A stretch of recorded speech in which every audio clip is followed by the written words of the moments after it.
नमस्कार मित्रांनो. तुम्ही जे विद्यार्थी कॅम्प्युटर सायन्सचे विद्यार्थी आहेत, जे BCA, BSc करतात, त्या सर्वांनी कधी ना कधीतरी MySQL बद्दल ऐकलं असेल. आणि जे विद्यार्थी भविष्यामध्ये स्वतःला data science, data engineering, business analytics ह्या फील्डमध्ये ज्यांची इच्छा आहे जायची, त्यांच्यासाठी एसक्यूएल हे असे एक सॉफ्टवेअर आहे, जे तुम्हाला आलंच पाहिजे. तुम्ही ह्याच्यामध्ये खूप स्ट्रॉंग असला पाहिजे. कारण सर्वात जास्त तुम्ही ज्या इंडस्ट्रीमध्ये काम करता डेटा इंजिनिअरिंग, डेटा सायन्समध्ये, तुम्हाला सर्वात जास्त खेळावं लागतं त्या डेटावरती. तर आपण आज थोडक्यात MySQL एक डेटाबेस बद्दल बोलणार आहोत. तर तुम्ही इथं बघत आहात की MySQL is a powerful open source relational database management systems RDBMS. म्हणजेच तुम्ही एक्सेल पाहिला असेल तर एक्सेल मध्ये आपण डेटा स्टोअर करतो. काय असतात? रो असतात आणि कॉलम असतात. तर सेम एक्सेल सारखं हे एक सॉफ्टवेअर आहे त्याच्यामध्ये तुम्ही, कारण एक्सेलला काही लिमिटेशन आहेत. एक्सेलमध्ये तुम्ही एका लिमिट पर्यंत डेटा स्टोअर करू शकता, बट हे जे डेटाबेस सर्व्हर जे असतात ह्याच्यामध्ये तुम्ही खूप सारा, कारण आता आपण बघतोय की हे जे युग आहे एआयचं, हे डेटाचं युग आहे. डेटाची डिमांड वाढलेली आहे. डेटाचं अनालिसिस करण्यासाठी आपण MySQL हा एक डेटाबेस आपण वापरू शकतो. तसेच खूप सारे डेटाबेस आहेत. ओरॅकल आहे, पोस्टग्रेस्क्यूएल आहे, SQL सर्व्हर आहे. तर MySQL बेसिकमध्ये आपण सुरुवातीला एक डेटाबेस क्रिएट करतो. डेटाबेस म्हणजेच आपण थोडक्यात एक डिरेक्टरी क्रिएट करतो. त्या डिरेक्टरीच्या आतमध्ये आपण टेबल क्रिएट करतो. टेबलचा स्कीमा असतो. स्कीमा म्हणजे कोणत्या टाईपचे तुम्हाला कॉलम पाहिजेत, न्यूमेरिकल पाहिजेत की कॅरेक्टर टाईपमध्ये पाहिजेत की फ्लोट पाहिजेत, डेट टाईममध्ये पाहिजेत. पण ते ऑर्गनाइज करतोय टेबलमध्ये. त्याला डेटाबेस क्रिएशन म्हणतात. आता एकदा का आपला डेटा आपल्या टेबलमध्ये आला की त्या टेबलवरती आपण काहीतरी मॅनिप्युलेशन करतोच. म्हणजेच काही रेकॉर्ड आपण ऍड करतो, इन्सर्ट करतो. जे आपल्याला नको आहे ते रेकॉर्ड आपण अपडेट करतो किंवा डिलीट करतो. तो पार्ट म्हणजे डेटा मॅनिप्युलेशन येतो. आणि एसक्यूएल मध्ये सिंटॅक्स असतात. तर सिंटॅक्स म्हणजे काय? तर तुम्हाला जे रेकॉर्ड टेबल मधून पाहिजेत म्हणून आपण सिलेक्ट क्वेरी वापरतो. कोणत्या टेबल मधून पाहिजेत म्हणून फ्रॉम वापरतो. जर तुम्हाला फिल्टर करायचे असेल तर आपण वेअर कंडिशन वापरतो. जर मल्टिपल टेबल तुम्हाला जॉईन करायचे आहेत आणि तुम्हाला जर अनालिसिस करायचं असेल तर आपण जॉईन वापरतो. हा, मी तुम्हाला सुरुवातीला सांगितलं होतं की ज्यावेळेस तुम्ही टेबल क्रिएट करता आणि त्या टेबलमध्ये कसा डेटा तुम्हाला हवा आहे, कारण ते खूप हा ऍक्च्युली लॉजिकलचा पार्ट आहे, डिसिजन मेकिंगचा पार्ट आहे. तर तुम्हाला ज्यावेळेस तुम्ही डेटा स्टोअर करता, डेटा स्टोअर करायच्या अगोदर तुम्हाला ना टेबलचं स्ट्रक्चर, स्कीमा तुम्हाला खूप इम्पॉर्टंट तुम्हाला माहित असला पाहिजे की कशा टाईपचा डेटा तुम्हाला स्टोअर करायचा टेबलमध्ये. तर एक असतात न्यूमरिकल टाईप. जर तुमच्याकडे न्यूमरिकल टाईपचा डेटा असेल तर तुम्ही इंटिजर्स, फ्लोट असामध्ये स्टोअर करू शकता. जर तुम्हाला टेक्स्ट टाईपमध्ये डेटा असेल तर तुम्ही स्ट्रिंग, व्हेरचर, ट्यार ह्या टाईपमध्ये तुम्ही स्टोअर करू शकता. जर तुमच्याकडे डेट टाईमचा डेटा असेल, डेट टाईम फॉर्मॅटमध्ये डेट असेल किंवा डेट टाईम असेल, तर तुम्ही date and time function use करू शकता.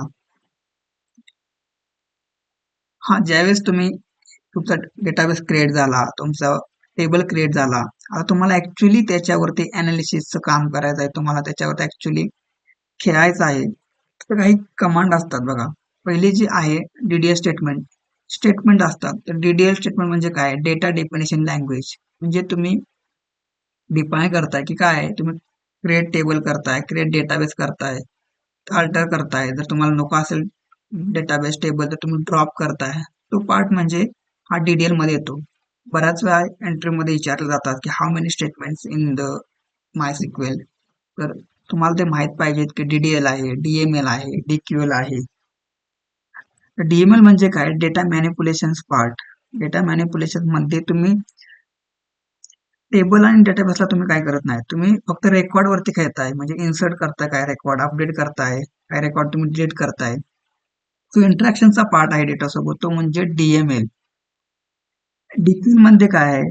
तुम्ही रेकॉर्ड फेच करताय, म्हणजे सिलेक्ट करताय तुम्ही ट्राय करताय, तुम्हाला जे पाहिजे ते फिल्टर करताय, तो पार्ट म्हणजे डेटा क्युरी लँग्वेज, कारण तुम्ही क्युरी बनवताय.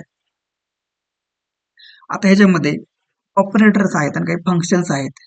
ऑपरेटर्स म्हणजे काय? तर एक अरिथमेटिक ऑपरेटर्स आहेत, ज्यावेळेस तुम्ही ऍडिशन करताय, सबट्रॅक्शन करताय, जे तुम्ही मॅथमॅटिकल करताय ते अरिथमेटिक ऑपरेशन्स येतं. काही असतात की लॉजिकल, अँड आहे त्याच्यामध्ये, ऑर आहे, नॉट आहे, ग्रेटर दॅन आहे, लेस दॅन आहे. तो पार्ट म्हणजे लॉजिकल मध्ये. आता स्ट्रिंग फंक्शन्स आहेत. स्ट्रिंग फंक्शन्स मध्ये काय, जर तुम्हाला जर फर्स्ट नेम आहे आणि लास्ट नेम आहे, पण तुम्हाला एक फुल नेम नावाचा एक कॉलम ऍड करायचा आहे, तर तुम्ही कॉन्केट करू शकता की first name plus last name.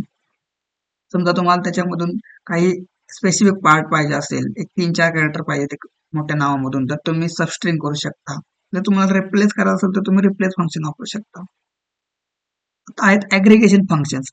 सगळ्यात इम्पॉर्टंट पार्ट हा ऍग्रिगेशन फंक्शनचा असतो, कारण तुम्ही एक अनालिसिस करताना त्यावेळेस तुम्हाला सम, ॲव्हरेज, काउंट ह्या गोष्टी माहीत असल्या पाहिजेत. तो पार्ट म्हणजे ऍग्रिगेशन फंक्शन्स. आणि इंटरव्ह्यू मध्ये सगळ्यात जास्त विचारला जाणारा प्रश्न म्हणजे how many aggregation functions in my SQL. तुम्हाला ऍटलिस्ट काहीतरी माहित असलं पाहिजे. सम आहे, ॲव्हरेज आहे, काउंट आहे. येस. आता आपण बघा MySQL डेटाबेस मध्ये डिझाईन. कारण ज्यावेळेस तुमच्याकडे एखादा बिझनेस प्रॉब्लेम येतो, त्या सुरुवातीला तर बिझनेसची रिक्वायरमेंट समजणं खूप महत्वाचं आहे. जर तुम्ही बिझनेस रिक्वायरमेंट समजू नाही शकला तर तुम्ही हे सगळं पुढच्या गोष्टी करू शकत नाही. तर सुरुवातीला तुम्ही सर्वात जास्त वेळ तुम्ही ह्या त्या रिक्वायरमेंट अंडरस्टँडिंग वरती वेळ घालवला पाहिजे, की तुम्हाला फायनल आउटपुट काय पाहिजे. त्याच्या हिशोबाने तुम्ही डेटाबेस बनवू शकता. टेबल, त्याचा स्कीमा, ह्या गोष्टी तुम्ही करू शकता. किंवा मल्टिपल टेबल तुम्ही बनवता, तर तुम्हाला हे समजलं पाहिजे की तुम्हाला परत रिलेशनशिप बिल्ड करायचे आहे, एंटिटी रिलेशनशिप. तर तुम्हाला प्रायमरी की काय असली पाहिजे, ह्या गोष्टी तुम्हाला, फॉरेन की काय आहे, ह्या गोष्टी तुम्हाला लक्षात आल्या पाहिजेत. तर तो पार्ट मध्ये डेटाबेस डिझाईन आहे. तर माय एसक्यूएल सिक्युरिटी आणि युजर मॅनेजमेंट, तो पार्ट म्हणजे तुम्ही ज्यावेळेस काम करतात, सिक्युरिटी, काही गोष्टी सिक्युरिटी असतात, कुणाला कोणता ऍक्सेस दिला पाहिजे. कारण बऱ्याच वेळा एका टेबलवरती मल्टिपल लोक युजर काम करत असतात, तर डेटा लॉस होण्याचे चान्सेस असतात. तर most of the admin team database create वगैरे त्या गोष्टी बघतात. जर तुम्ही ऍज अ डेटा इंजिनियर असाल किंवा डेटा अनालिस्ट असाल, डेटा सायंटिस्ट असाल, तर तुम्ही मोस्टली त्या आहे त्या डेटावरती तुम्ही अनालिसिस करायचा प्रयत्न करता. पण तुम्हाला ह्या गोष्टी माहीत असल्या पाहिजेत. फायनल पार्ट आपण जाऊ कन्क्लुजन कडे. तर कन्क्लुजन मध्ये आपण बघितलंच की MySQL हा रिलेशनल डेटाबेस मॅनेजमेंट सिस्टम आहे. रिलेशनल म्हणजे structured, row and column format.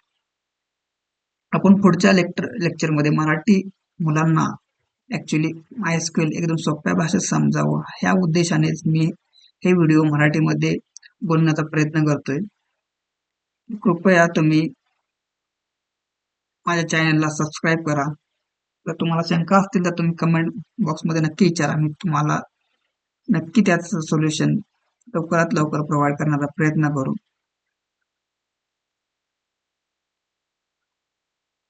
Thank you guys.